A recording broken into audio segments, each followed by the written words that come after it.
दोस्तों आज अदानी ग्रुप के शेयरों में तेजी पे ब्रेक लग गया और इसके पीछे है दो बड़ी वजह जिसको हम एक एक करके डिस्कस करने वाले हैं। आप समझ सकते हैं कि जिस तरह से पॉजिटिव माहौल तो बना हुआ था उसके बीच में अब कुछ निगेटिव खबरें भी निकल के आ रही है जिसका इफेक्ट भी देखने को मिल रहा है। जिस तरह से अदानी ग्रुप एग्रेसिव तरीके से कुछ डील कर रहे थे उसका फ़ायदा देखने को मिला। पिछले दिनों हमने देखा था कि उन्होंने एक कोल माइंस को एक्वायर किया। इसके अलावा इनका जो बांग्लादेश के लिए बिजली सप्लाई का जो सपना था वो पूरा हो चुका है और झारखंड से उनका बिजली का निर्माण कार्य की वजह से वो बिजली भी सप्लाई शुरू हो गई। इसके अलावा देखें तो मुंबई में इनकी जो इलेक्ट्रिसिटी है उसको नंबर 1 हासिल हुआ है पूरे इंडिया के अंदर। ये जो सारी बातें थी उससे एक पॉजिटिव माहौल बना और तेज़ी का दौर भी शुरू हुआ। इसके अलावा अदानी ग्रुप की तरफ से उस 20,000 को भी इसका हिस्सा भी दिया गया है जो बार बार पूछा था कि ये पैसे कहाँ से आए। तो उसके बाद में देखा था हमने शेयरों में तेज़ी बनी, लेकिन उसके बाद में आज कुछ डिसअपॉइंट करने वाली खबरें निकल कर आई क्योंकि म्यूचुअल फंड ने अपनी स्टेक को कम किया है। इसके अलावा एफआई ने भी अपनी होल्डिंग को घटाया, तो यहाँ पे थोड़ा सा निगेटिव माहौल बना। इससे पहले एलआईसी ने जरूर होल्डिंग बढ़ाई है और रिटेल इन्वेस्टर ने जम के खरीदारी जरूर की है। तो यहाँ पे बहुत सारी बातें जिसको इस वीडियो के माध्यम से हम डिस्कस करेंगे और जानने की कोशिश करेंगे क्या फिर से अदानी ग्रुप में तेज़ी का माहौल बनेगा या फिर अब वापस गिरावट होने वाली है।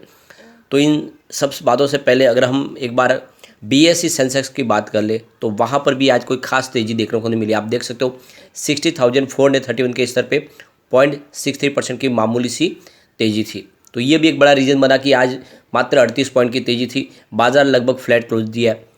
अब इस वजह से पूरा थोड़ा सा बाजार का माहौल सेंटीमेंट डाउन होने की वजह से भी यहाँ पे दबाव देखने को मिला। तो अगर हम बात करें अदानी पावर की तो स्टॉक की क्लोजिंग 188 पर रही।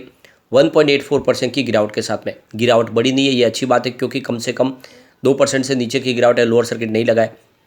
Adani ports and special economic zone में हमें थोड़ी सी तेज़ी देखने को मिली, मामूली सी। 661 के स्तर पे देख सकते हो 0.51% की तेज़ी थी। और सबसे जो बड़ी बात है कि इंट्राडे में ये भी निगेटिव बना था क्योंकि कल की क्लोजिंग 657 की थी, इंट्राडे में 650 तक भी स्टॉक गया था। अब अगर हम अदानी इंटरप्राइजेस की बात करें तो यहाँ पे 1869 के स्तर पे 1.20% की ठीक ठाक तेज़ी थी।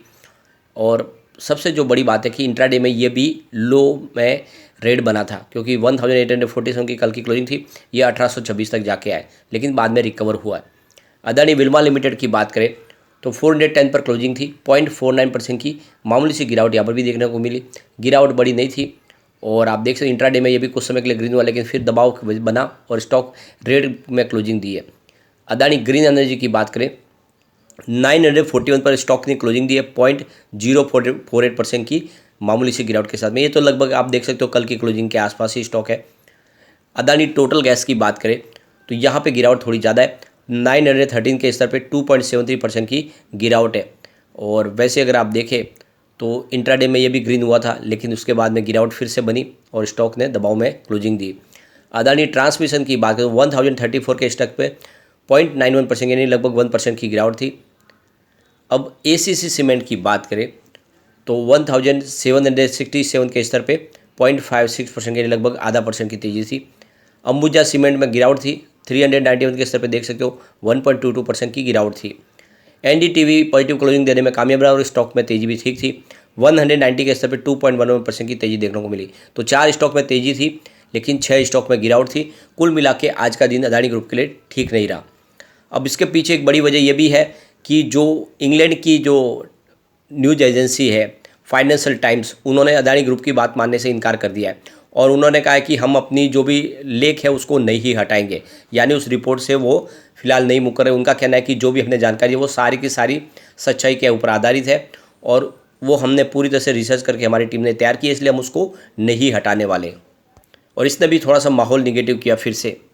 तो इंग्लैंड की फाइनेंशियल टाइम्स ने उस रिपोर्ट को वेबसाइट से हटाने से इनकार कर दिया है। इस रिपोर्ट में समूह पर ऑफशोर फंडिंग के आरोप लगे थे। हालांकि अदानी समूह ने रिपोर्ट को गलत बताया और झूठा करार दिया। इसके साथ में समूह ने रिपोर्ट को फाइनेंशियल टाइम्स की वेबसाइट से हटाने की मांग भी की थी। अब मीडिया हाउस इसकी मांग को खारिज कर रहा है और मीडिया हाउस ने कहा है कि द टेलीग्राफ में उन्होंने बताया कि लेख बिल्कुल सटीक था और सावधानीपूर्वक इसको तैयार किया गया था। हम अपनी रिपोर्टिंग पर कायम है और जो भी हमने दिया, जो भी रिपोर्ट में दिया वो सब कुछ सच के आधार पर है और इसलिए हम इसको नहीं हटाएंगे। तो इससे भी थोड़ा सा माहौल देखें तो यहाँ पे आपको डाउन होता हुआ दिखाई देगा। वैसे अदानी ग्रुप की तरफ से कहा गया था कि ये लेख में जो कहानी पेश की गई है वो पूरी भ्रामक है और उसमें तथ्यों को छेड़छाड़ की गई है और इसकी वजह से देखें तो जो यहाँ पे इंडिया में भी है जो काफ़ी ज़्यादा उसको लेकर बातें को उछाला जा रहा है और कहा जा रहा है कि अदानी ग्रुप ने पैसों का हेरफेर किया, जबकि ऐसी कोई सवाल नहीं है और उन्होंने सारा एक एक पैसे का हिसाब भी बताया। लेकिन उसके बावजूद भी यहाँ पे फाइनेंशियल टाइम्स है जो मानने को तैयार नहीं, उनके हिसाब से उन्होंने जो रिपोर्ट पेश की है वो बिल्कुल सच्चाई के ऊपर आधारित है और अब वो हम इस रिपोर्ट को नहीं हटाएंगे। अब अदानी ग्रुप अपनी तरफ से क्या आगे कार्रवाई करेंगे वो हमें देखना होगा। इसके अलावा एक अपडेट और निकल कर आई जिसमें म्यूचुअल फंड ने अदानी ग्रुप की कंपनियों में यानी लगभग 6 कंपनियों में अपनी स्टेक को कम किया। इसके अलावा एफआई ने भी 5 कंपनियों में अपनी होल्डिंग को घटाया और उसके बाद भी थोड़ा सा निगेटिव माहौल बना। यानी इस समय देखें तो एफआई और म्यूचुअल फंड इस स्टॉक में निवेश नहीं कर रहे अदानी ग्रुप के शेयरों में। फिलहाल म्यूचुअल फंड की बात करूँ तो 9 अदानी ग्रुप की कंपनियों में उनका निवेश है, जबकि एफआई 10 कंपनियों में पूरा का पूरा कंपनियों में सब में निवेश है, लेकिन क्वांटिटी उनकी कम है।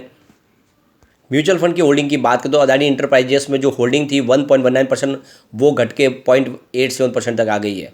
अदानी पोर्ट्स में देखें तो उन्होंने भी अपनी होल्डिंग को कम किया है, जहाँ पे 4.43% के आसपास थी Q3 के दौरान, जो इस समय Q4 में घट के 3.09% पर आ गई है। इसके अलावा देखें तो म्यूचुअल फंड की holding Adani green energy, Adani total gas और अदानी ट्रांसमिशन में भी थोड़ी सी आपको कम होती हुई दिखाई देगी। और इसी तरह से अगर देखें तो जिस तरह से होल्डिंग घटी है, म्यूचुअल फंड ने अपने पोर्टफोलियो में से अदानी ग्रुप के शेयरों को कम किया है। एफआई की बात करें, एफआई ने भी अपनी होल्डिंग ट्रिम की है अदानी ग्रुप के शेयरों में। लेकिन जो सबसे बड़ी चौंकाने वाली बात है कि इस गिरावट का फायदा उठा के एलआईसी ने जम के खरीदारी की है 4 कंपनियों के अंदर। इसके अलावा रिटेल इन्वेस्टर ने बहुत ज़्यादा खरीदारी की है अदानी ग्रुप के अंदर। और इस वजह से भी अगर देखें तो एलआईसी के ऊपर इल्ज़ाम लगा रहे कि हिंडनबर्ग की रिपोर्ट के बाद में जब शेयर की प्राइस नीचे आई तो उन्होंने निचले भाव से खरीदारी क्यों की, जबकि इस कंपनी के ऊपर बहुत सारे इल्ज़ाम लगे उसके बाद भी पैसा लगाया गया। लेकिन जो सबसे बड़ी बात यह है कि ये स्ट्रेटजी यही रहती है एलआईसी की, जब भी बाजार में गिरावट होती है या किसी शेयर में गिरावट होती है वो निचले लेवल से खरीदारी करके अपने एवरेज को नीचे लाते हैं और उसमें उनको काफ़ी अच्छा प्रॉफिट तुरंत ही मिल जाता है। और इस बार भी वैसे ही हुआ, निचले लेवल से उन्होंने खरीदारी की तो इनको इस समय काफ़ी अच्छा प्रॉफिट भी मिल रहा है। अब यहाँ पर एक बड़ी अपडेट और निकल के आ रही है, अदानी ग्रीन की तरफ से एक बड़ा यहाँ पे फैसला किया गया है। अदानी ग्रीन 2027 तक मुंबई को पूरी तरह से रिन्यूएबल रिसोर्स के माध्यम से बिजली सप्लाई करने के अपने सपने को लेकर आगे बढ़ रहे हैं। तो यहाँ पे देख सकते हो अदानी ट्रांसमिशन की subsidiary company Adani electricity Mumbai और जो धीरे धीरे पूरी तरह से ग्रीन एनर्जी की तरफ आगे बढ़ रही है। और कंपनी के मुताबिक अगले 4 साल में यानी 2027 तक 70% बिजली का जो भी इस्तेमाल होगा वो रिन्यूएबल एनर्जी के सोर्स के माध्यम से होगा। और फिलहाल देखें तो उनका 30% का योगदान है रिन्यूएबल एनर्जी सेक्टर का और पिछले 2 साल में ही 10 गुना की इसमें वृद्धि हो चुकी है। यानी आने वाले समय में अदानी जो ट्रांसमिशन की कंपनी है अदानी इलेक्ट्रिसिटी वो पूरी तरह से ग्रीन एनर्जी के माध्यम से पूरे मुंबई को इलेक्ट्रिसिटी सप्लाई करेगी और ये बहुत बड़ा कदम है। और वैसे भी देखें तो पिछले दिनों हमने देखा है कि इसको पूरे इंडिया के अंदर नंबर 1 रैंकिंग मिली है।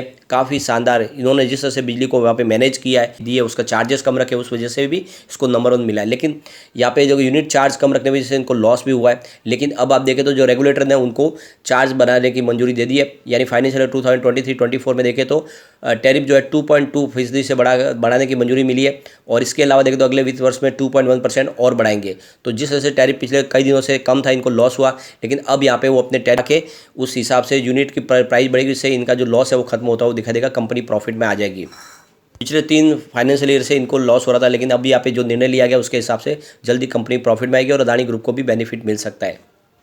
सबसे बड़ी बात है कि जो रेवेन्यू गिरा है वो फिर से बढ़ता हुआ दिखाई देगी और आने वाले अगले 2 साल में 1570 के बीच का इनको नई एक रकम हासिल हो सकती है।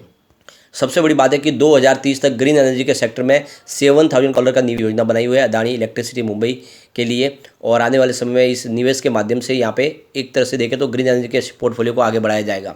सबसे जो बड़ी बात है कि इनका जो वर्किंग कैपिटल लोन है वो भी आधा घट गया है, यानी 5000 करोड़ पर आ गया है और ये काफ़ी बड़ी उपलब्धि है इनके लिए।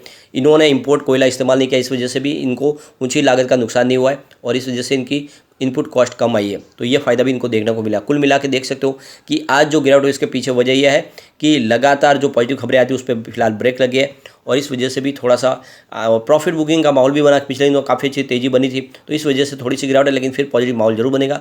वेट एंड वॉच हमें करना होगा। लेकिन फ्रेंड, कोई भी इन्वेस्टमेंट करने से पहले अपने फाइनेंशियल एडवाइजर से बारे में ले ले या अपना खुद का रिसर्च करें, क्योंकि मैंने वीडियो आपके एजुकेशनल पर्पज़ के लिए ही बनाया। वीडियो पसंद आए तो लाइक से जरूर कीजिए और चैनल को सब्सक्राइब कर दीजिए। Thank you friend.